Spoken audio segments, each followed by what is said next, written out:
예전에 어떤 목사님 설교를 들은 적이 있는데요. 그 목사님이 그런 얘기를 하시더라고요. 요즘 청년들 창업을 많이 하잖아요. 그래서 자기네 교회 청년 중에도 회사를 차리고 이제 같이 그 3명이 창업을 했대요. 그래서 개업 예를 들려줬고요. 그 다음에 뭐 잘하겠지 하고 뭐 그냥 그렇게 잊어버렸대요. 그렇게 한 2, 3년이 흘렀는데요. 이 청년들이 어느 날 찾아와서 하는 말이 목사님 저희 망했어요 그러더래요. 목사님 가슴이 철렁했겠죠. 얘들이 망하면 어떡하나, 혹시 이게 망하면서 빚이라도 진 건 아닌가. 얘들 부모님들이 다 교회 집사님인데 그 집사님들 그 어떻게 미안해서 무슨 낯으로 오구나. 그 망했어요 한마디 하는 그 짧은 순간에 5만 가지 생각이 다 나더라는 거예요. 여러분 목사님들이 그렇습니다. 교인들이 잘못되면요 다 목사 탓인 것 같고 목사가 기도를 안 해서 그런 것 같고 괜한 죄책감이 들고 그래요. 그 이 목사님도 막 그런 마음을 무거웠는데 그래서 일단 뭐 마음을 다시 추스리고 뭐 잘하지 어떻게 하다 망했니 물어봤더니요 얘들이 대뜸 하는 말이 목사님 때문에 망했어요 그러는 거예요. 네. 무슨 말이냐면 안 그래도 내 책임인 것 같아서 참 마음이 무거운데 애들이 그렇게 얘기하니까 얼마나 당황을 해요. 네, 그래서 이게 무슨 뭐냐면 목사님이 개업 예배 때 와서 사업을 잘해야 되는데 그렇다고 범죄하는 일 하지 말고 정직하게 하고 하나님만 의지해서 운영해라. 그런 설교를 했다는 거예요. 그래서 목사님이 설교한 대로 정직하게 했대요. 그래서 망했다는 거예요. 지금 이 친구들이 하던 그 업종이 뭐였냐면 뭐 정확하게 그 업종은 얘기는 안 하는데 공무원들한테 뒷돈을 좀 주고요. 또 이거 업계 사람들끼리 좀 관계 좀 했고요. 그래서 이제 자기들끼리 그 뭐라 그러죠? 그렇게 같이 그 서로 짬짬이로 그렇게 막 해가지고 하는 거. 네? 네, 강압을 해가지고 좀 업계 사람들끼리 서로 돌아가면서 좀 일을 따고 뭐 이래야 되는 일이었다는 거예요. 근데 그런 거 하지 말고 정직하게 하랬잖아요. 그래야 하나님께서 기뻐하신다. 그런 설교를 들었다는 거예요. 그래서 목사님 설교 강의를 했다가 망했어요. 그러니 얼마나 당황스러워요. 그럼 목사가 사업장 가서 죄져도 되고 악한 일 해도 되고 무조건 돈만 벌면 된다. 설교를 그렇게 할 수는 없잖아요. 예. 좀 요령은 건 이것들이 알아들을 것이지 이놈들이 친절한 건지 미련한 건지 참 답답하더라 그래요. 얘기를 해요. 그래서 그래도 어떻게 합니까? 저 망했는데 괜찮냐 물어보니까 괜찮다고 하더래요. 회사가 망한 건 힘든데 그래도 하나님 앞에 범죄하지 않고 그래도 말씀대로 살 수 있으니 그래도 감사하더라고. 자기들은 젊으니까 괜찮더라고. 뭐 이렇게 얘기를 하더라고요. 목사님이요. 그 얘기에 정신이 바짝 났대요. 야, 이 설교 진짜 정말 그 하나님 말씀대로 잘해야 되겠구나. 그런 대책임도 다시 한번 되게 되고요. 또 저렇게 젊은 애들도 회사까지 망해가면서 하나님 말씀대로 살겠다고 그렇게 열심히 사는데 내가 목사라고 좀 적당히 살면 안 되겠구나. 또 그런 생각도 들고요. 또 하나님 말씀대로 살겠다고 하는 그 열심을 보니 기도를 더 열심히 안 해줄 수 없잖아요. 그래서요, 이 목사님이 한동안 기도 1번이요, 얘네들 기도를 했어요. 기도하겠다고 엎드리기만 하면 무조건 처음에는 얘네 기도를 할 수밖에 없다라는 거예요. 네. 참 멋진 청년들 아닙니까? 여러분, 이게 바로 그 하나님께서 원하시는 성도의 모습이겠어요. 네. 하나님 말씀대로 살겠다고 회사까지 망할 정도로 몸부림을 치니 하나님께서 그 모습을 얼마나 귀하게 보시겠어요. 얼마나 기뻐하시겠어요. 우리가 말씀대로 살다 보면 꼭 이런 문제에 부딪히게 됩니다. 이상해요. 말씀대로 살면은 안 될 일도 잘 되고 막 형통하고 다른 사람들이랑 달라지고 이래야 되잖아요. 그런데 하느님 말씀대로 사는데 죄짓고 속임수 쓰고 이런 사람들보다 더 안 돼요. 더 어려울 때가 있어요. 참 이상하죠. 그럴 때 되면 불신의 마음도 생기고 힘도 빠지고 내가 신앙생활하는 회의도 들고 막 그럴 때가 있잖아요. 여러분 그럴 때 우리가 어떤 마음 가져야 되겠습니까? 낙심하고 불신의 마음에 빠지고 그러다가 시험 들어서 교회를 떠나고 이래야 될까요? 당연히 그러면 안 되고요. 여러분, 그런 상황이 오더라도요. 끝까지 믿음 지키셔야 합니다. 끝까지 믿음을 지키셔야 돼요. 오늘 본문에 보시면 이 유다의 왕이 바로 이런 상황에 빠졌습니다. 오늘 본문 1절 한번 읽어볼까요? 오늘 본문 1절을 같이 봅니다. 시작. 이 모든 충성된 일을 한 후에 견고한 성읍들을 향하여 실을 치고 쳐서 점령하고자 한지라. 아멘. 여기 처음에 나오는 말씀이 뭐죠? 이 모든 어떤 일이요? 충성된 일. 이 모든 충성된 일을 다 마쳤어요. 그리고 났더니 그 아스루의 왕 사네립이 여기 남유다를 지금 그 공격하러 왔다는 거예요. 여기서 이 모든 충성된 일이라는 게 뭐냐? 이걸 먼저 좀 한번 살펴볼게요. 오늘 본문에 나오는 남유다의 왕은 바로 이분입니다. 한번 보여주세요. 누구래요? 히스기야. 그 유명한 히스기야 왕입니다. 사진이라도 있으면 좀 보여드려야 되는데 이분이 2300여 년 전 사람이에요. 그래서 이제 사진 같은 건 없고요. 네, 남유다의 13번째 왕이고 히스기야입니다. 근데 히스기야 왕이요, 어떤 왕이었대요? 선한 왕이었대요. 선한 왕. 히스기야 왕이 어떤 점에서 선한 왕이었는가를 살펴보려면 그 아버지도 또 우리가 잠깐 살펴볼 필요가 있어요. 아버지는 또 어떤 분이냐? 한번 보여주시겠어요? 아버지는 누구래요? 아하스. 히스기야가 13번째니까 그 아버지니까 2번째 왕입니다. 근데 이 아버지 아하스는 어떤 왕이었대요? 악한 왕이었대요. 어떤 점에서 악하냐? 하나님을 의지하지 않고 다른 나라를 의지했어요. 다른 나라들이라 하나님께 도움을 구하기보다는 위기가 닥칠 때마다 주변에 있는 나라들을 의지해서 이제 그 위기를 돌파하려고 했습니다. 근데 그것보다도 더 악한 건 뭐냐면 하나님을 버리고요, 우상숭배를 열심히 했던 왕입니다. 어떤 우상을 섬겼느냐 한번 보여주시겠어요? 네. 여러분, 이 그림 기억나시죠? 제가 여러 번 보여드렸는데 바벨론 지방에서 섬기던 몰록이라는 신입니다. 몰록신을 섬기는 방법은 어떻다고 그랬죠? 재물을 태워서 그걸 이제 그 몰록신에게 드리는 거예요.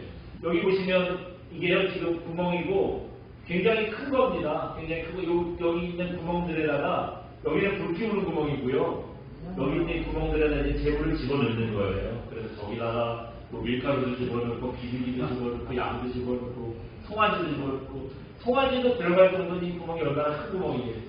네, 굉장히 큰 높이 들어가는데 특히 이 맨 위에 구멍이 중요해요. 이 맨 위에는 뭘 넣는다 그랬죠? 사람을, 애기를 산채로 집어넣는 거예요. 네. 사람을 제물로 바치는 건 하나님께서 가장 선호하는 제사였습니다. 근데 하물며 사람을 바치는 것도 싫어하는데 아이를 산채로 바치니 뭐 더한 아이가 없어요. 애가 저 앞에서 누면은 막 울 거 아니에요. 아무리 뭐 제물로 바치고 어쩌면 부모가 자기 자식을 바치는데 마음 좋겠어요? 그러니까 저걸 제물로 바칠 때는요, 막 북을 치고 막 소리를 지르고 그런다는 거예요. 애기의 그 무릎소리를 이제 안 들리게 만드는 거예요. 그래서 이제 저렇게 제물을 바치는 이게 몰록신을 섬기는 일이었습니다.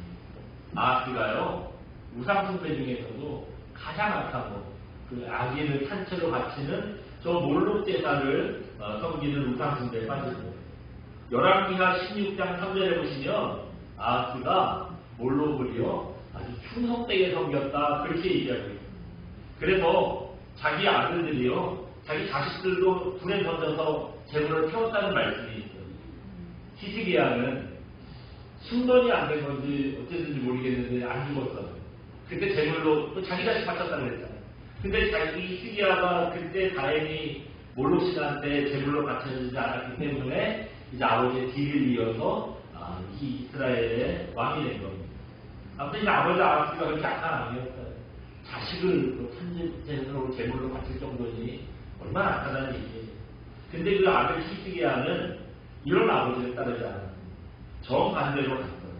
아버지가 우상숭배에 빠져서 이 네페기를 치신 성전들이요 다시 열었어요. 성전을 다시 열어서 거기에 하나님께 다시 예배를 드리기 시작합니다. 또 하나님께서 유월절 지키라고 했잖아요.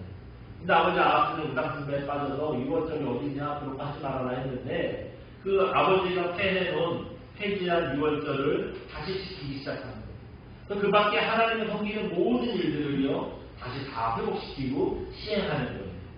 여러분 이 정도 됐으니 히스기야를 선한 왕이라고 불러도 되겠죠. 이런 평가 때문에 히스기야를 우리가 선한 왕이다 얘기하는 겁니다. 이렇게 여호와의 신앙을 회복하는 일을 오늘 본문에서는 뭐라고 했느냐? 우리가 방금 읽어본 1절에 보면 이 모든 충성된 일을 다 마치네라고 했어요.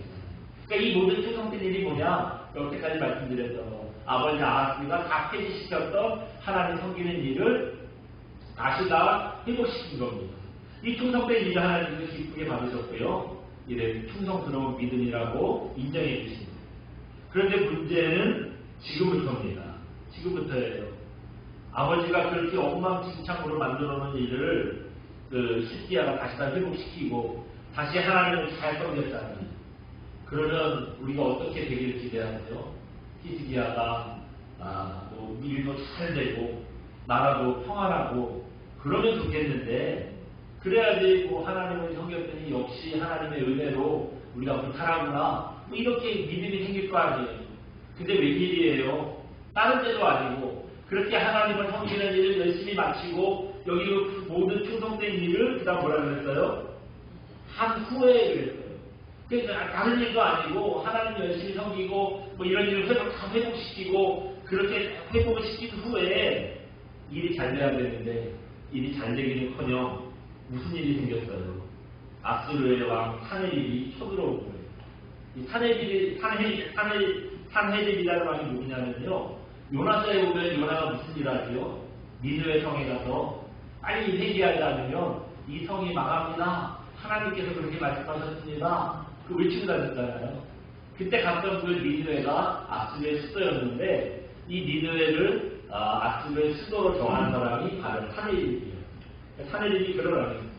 나름대로는 그 아수르가 가장 번성할 때 번성하는 기초를 놓은 사람이 산헤립 왕이었어요. 그러니까 굉장히 강력한 왕이었어요. 당시 아수르는 이 산헤립의 강력한 지도력 때문에 그 전체에서 최고로 강한 나라였어요. 그런 아수르가 쳐들어왔으니 이거 남유다가 이길만 하겠어요? 이때 히스기야의 반응이 어땠을까요?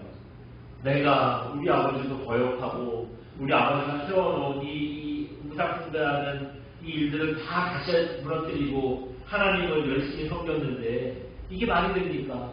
하나님의 여호와 신앙을 다시 회복시켰더니 하나님 이 아수르가 쳐들어왔는데 우리가 어떻게 이겨요? 원망하고 불평했을까요? 네. 근데 그렇지 않았어요. 한번 잠깐 보여주시겠어요? 히스기야가 한 일이 뭐래요? 자기가 할 수 있는 시선을 다했어요.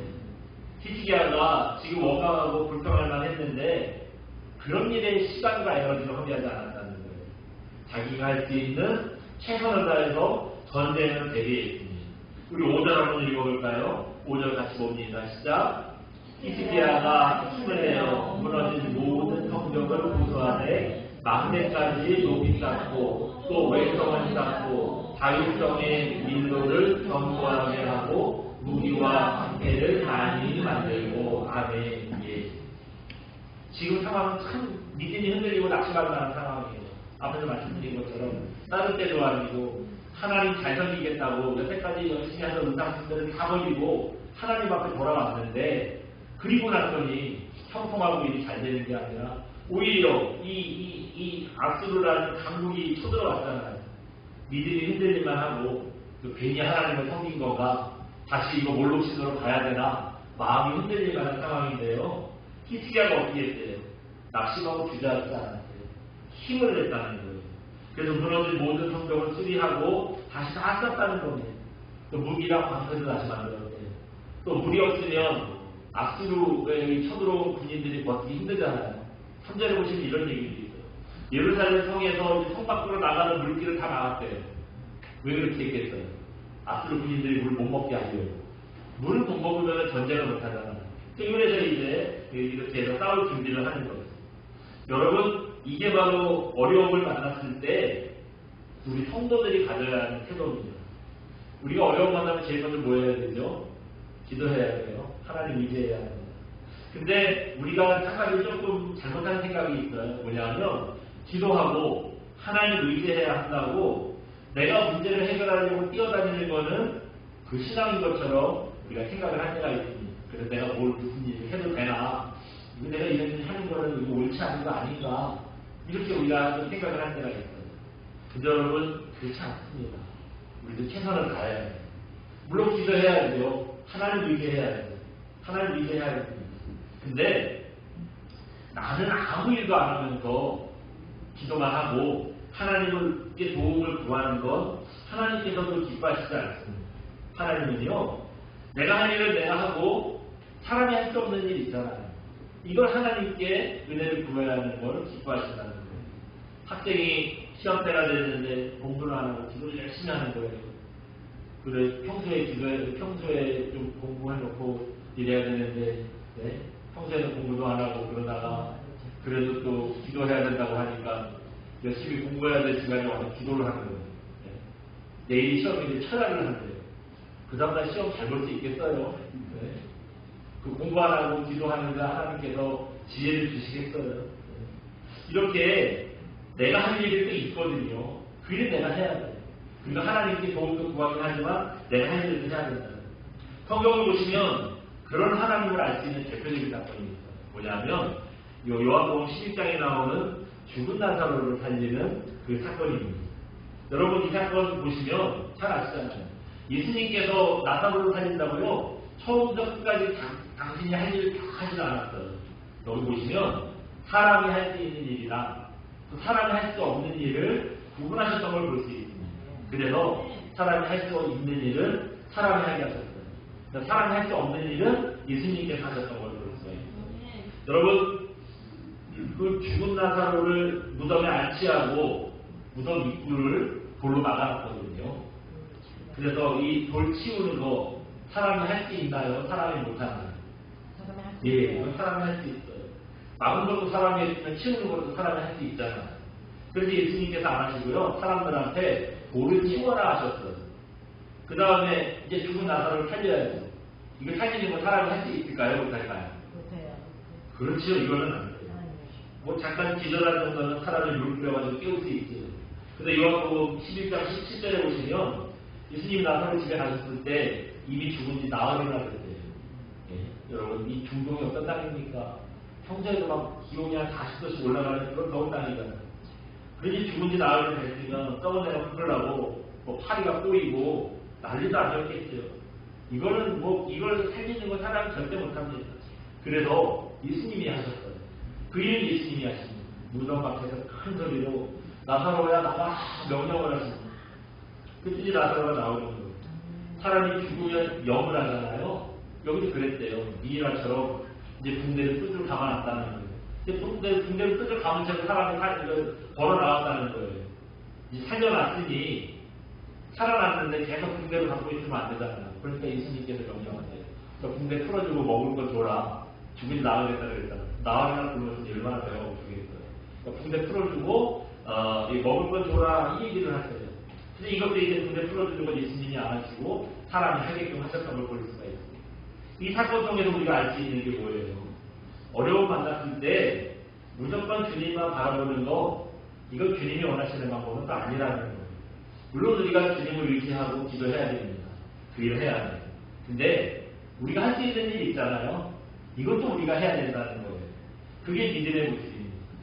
오늘 설교를 준비하다 보니까 히스기야의 지금 이 상황이 우리가 여러분 여기로 교회 이사하기 전의 상황이랑 참 비슷하구나 하는 그런 생각이 들더라고요.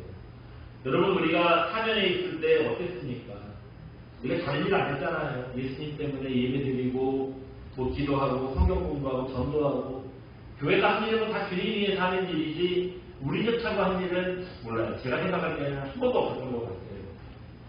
야유회 가고 이런 정도는 있었죠. 네, 그 정도는 있었는데 교회가 하는 대부분의 일은요 다 예수님 때문에 한 일이에요. 그러면 여러분 어떻게 돼야 됩니까? 예수님께서 은혜를 주셔서 교회도 부흥하고 평안하고 좀 그래야 됩니다. 근데 웬일이에요? 거기서 15년 동안 열심히 우리가 신앙생활 잘 하고 있었는데 갑자기 주인이 하는 말이 교회가 팔렸어요. 2달 안에 교회를 좀 빼주셔야 되겠어요. 그러는 거예요. 예. 그럼 솔직히 쫓겨났잖아요. 우리가 쫓겨났습니다. 주님을 위해서 열심히 한다고 했는데 결과는 쫓겨나는 거였어요. 얼마나 낙심이 되고 캄캄했습니까? 여러분 우리가 해봐서 알지만 요즘에 교회 구하는 게 쉽지 않아요. 그 상가를요 교회 하려고 한다 그러면 다 안 준대요. 저희가 물론 기도했어요. 하나님 이제 했어요. 그 당연한 기본이죠. 우리가 기도 안 했겠어요.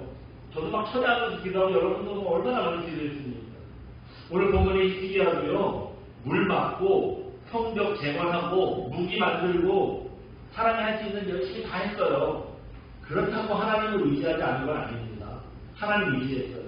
철저하게 하나님을 의지했고요. 자기만 하나님을 의지하는 게 아니라 백성들한테도 하나님 의지해야 된다고 하나님께서 우리를 분명히 살려주신 거라고 막 용기를 줬잖아요. 뒤에 읽어보는 7절, 8절 다 그 얘기 아닙니까? 악수로 쳐들어왔는데 악수로보다 우리가 생기는 하나님 크신 분이라고 용기 내가지고 우리 싸워 이기자고 하나님 의지하자고 이런 얘기 막 하잖아요. 여러분 우리도 그랬어요. 저나 여러분이나 교회 문 닫지 않게 해달라고 우리 여기 쫓겨나면 이제 그다음에 가야 되는데 우리 얘기 안 들을 수 없잖아요. 어디까지 얘기 드리냐고 얼마나 기도하고 다녔습니까? 진짜 열심히 했잖아요. 근데 우리가 그 일만 했던가요? 사방팔방 진짜 이 천하, 이 상현, 운정, 일산 안 가져본 데 없어요. 다 가져갔어요. 다 돌아다니고 주일날이면 여러분 공고차에 태워가지고 여기 어떤지 저기 어떤지 많이 돌아다녔잖아요. 여러분 기억나시죠? 예? 우리 얼마나 열심히 돌아다녔습니까? 주님 의지하고 기도도 했지만 우리도요 우리가 할 수 있는 일 했어요. 그랬더니 하나님께서 우리를 어떻게 인도하셨습니까? 우리가 당하는 고난의 끝이 어떻게 선하게 끝이 나는지 여러분 다 보셨잖아요. 이런 결과를 얻잖아요. 여기가요 참 신기한 곳이에요. 여러분 이 건물이 지어진 지 3년이나 됐을 때 우리가 이제 여기로 들어오게 됐잖아요. 다른 데 다 분양되고 다 나갔대요. 근데 여기만 비어 있었어요. 여기가 특별히 외진 데도 아니에요. 먹고 괜찮아요. 좋은 곳입니다. 또 층수도 3층이에요. 높이 올라가면은 별로 선호하지 않는데 3층까지는 굉장히 괜찮은 곳이에요. 층수도 좋고 여기서 딱 모퉁이가 또 이쪽에서도 보이고 이쪽에서도 보이고 양쪽에서도 다 보이는 코너예요. 그러니까 좋은 곳입니다. 또 어떻게 생각하면 다리가 있어가지고요. 차들이 오면서 오며가는 걸 다 보는 곳이에요. 그러니까 광고도 저절로 되는 곳이에요. 그러니까 여기 위치도 그렇고 층수도 그렇고 이 자리가 3년이나 비어있을 자리가 아니거든요. 네, 절대 3년이나 비어있을 자리가 아니에요. 그런데도 하나님의 성전은 아무도 쓰지 않는 깨끗한 곳으로 우리 교회에 주시려고 3년이나 비워주셨구나. 여러분은 어떻게 생각하실지 모르겠는데 저는 아무튼 여기 와서 그런 생각이 들었어요. 기도하는데 그런 생각이 들더라고요. 네. 살다 보면은 우리가 열심히 하나님을 섬겼는데도 일이 잘 안 되고 어려움 당할 때가 있어요. 분명히 그런 때가 있습니다. 그렇다면 여러분 절대로 낙심하시면 안 됩니다. 아직요 이 일의 끝이 난 게 아니에요. 아직 그 일의 끝이 어떻게 끝날지 모르는 겁니다. 하나님 꼭 붙드시고 또 내가 할 수 있는 최선을 다하시기 바랍니다. 그러면 그 마지막을 분명히 하나님께서 선하게 인도하실 거라는 것, 우리가 만난 고난에 분명히 하나님의 뜻이 있다는 것을 여러분도 아시게 될 겁니다. 그렇기 때문에 충성되게 하나님을 섬기되 혹시 어려움을 만나더라도 낙심하지 않고 철저하게 하나님께 기도하고 의지하는 저와 여러분 되시기 바랍니다. 동시에 내가 할 수 있는 최선을 다하시기를 부탁을 드립니다. 그래서 하나님께서 우리가 만난 그 어려움의 끝을 어떻게 선하게 인도하시는지를 어떤 은혜를 부어주시는지를 또 경험하는 그런 저와 여러분 되시길 주님의 이름으로 축원드립니다. 이 시간 찬양하고 기도합니다. 하나님의 사랑을 함께 찬양하고 기도하겠습니다.